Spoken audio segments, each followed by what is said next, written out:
Hello friends, आपका स्वागत है आपके अपने यूट्यूब चैनल जीके विद अंकुश में।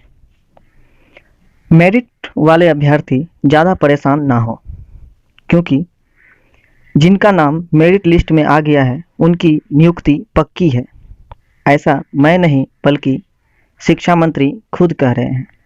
इसके लिए शिक्षा मंत्री ने अपने बयानों को जितने बार बदलना चाहे बदल ले, लेकिन उन बयानों में कहीं ना कहीं मेरिट लिस्ट के अभ्यर्थियों की बात जरूर कही जाती है। ये आर्टिकल है हिंदुस्तान न्यूज़पेपर का 29 जून 2021 का। चलिए अब हम आपको बताते हैं ऐसा हम इतने दावे के साथ क्यों कह रहे हैं कि मेरिट वाले स्टूडेंट कभी भी जॉब से वंचित नहीं हो पाएंगे।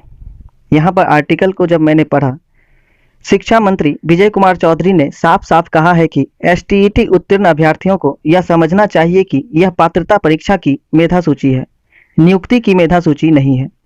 मंगलवार को एसटीईटी उत्तीर्ण एवं मेधा सूची में शामिल अभ्यर्थियों के प्रदर्शन पर शिक्षा मंत्री ने कहा कि माध्यमिक शिक्षक पात्रता परीक्षा यानी एसटीईटी 2019 के उत्तीर्ण अभ्यर्थियों को परेशान होने की आवश्यकता नहीं है।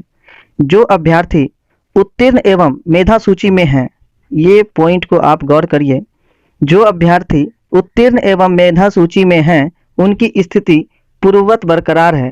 उन्हें कोई मेधा सूची से बाहर नहीं कर सकता।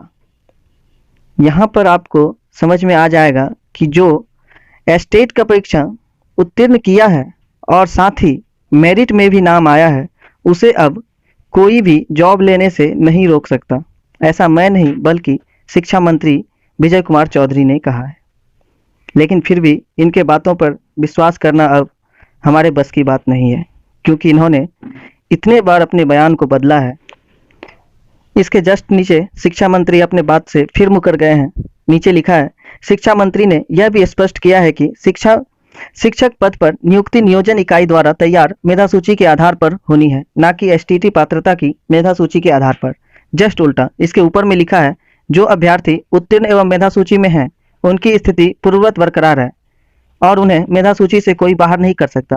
और उसके जस्ट नीचे वो खुद बोल रहे हैं कि एसटीटी पात्रता की मेधा सूची के आधार पर नहीं होगा सिलेक्शन, बल्कि नियोजन इकाई के द्वारा तैयार मेधा सूची के आधार पर होगा। यहाँ दोनों ही बातों में जमीन और आसमान का अंतर है। ये बात तो स्पष्ट है कि अगर मेधा सूची नियोजन इकाई बनाएगी तो उसमें बहुत ही बड़े पैमाने पर फर्जीवाड़ा होगा। इससे पहले भी 2011 के वैकेंसी में आप देख सकते हैं, अभी जाके एफआईआर दर्ज हो रहा है। एक बात आपको मानना पड़ेगा, अगर शिक्षक नियुक्ति का मेधा सूची नियोजन इकाई द्वारा तैयार किया जाएगा तो उसमें इस कदर भ्रष्टाचार होगा कि आप उसे अंदाजा भी नहीं लगा सकते।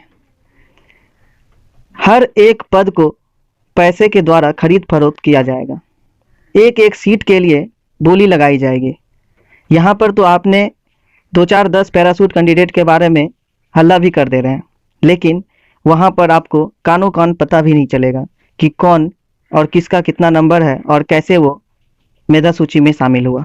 भर के ऐसे टीचर हैं जो कि फर्जी डिग्री लेकर शिक्षक बने हैं, जिसे अभी उसे फर्जी साबित करने में शिक्षा विभाग के पसीने छूट गए हैं।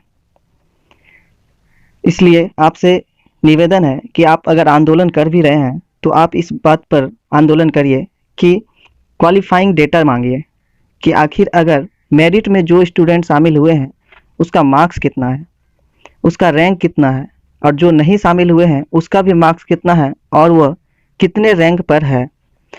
जो मेरिट में नहीं है उसका भी रैंक जारी करना चाहिए। ऐसा अगर आप मांग करेंगे तो आपके सिलेक्शन में पारदर्शिता बरती जाएगी। अगर आपने गलत डेटा का मांग किया, गलत मांगों के लिए आंदोलन किए, तो आपके आंदोलन का कोई भी मतलब नहीं रह जाएगा। तो इस बात को आप ध्यान रखिएगा।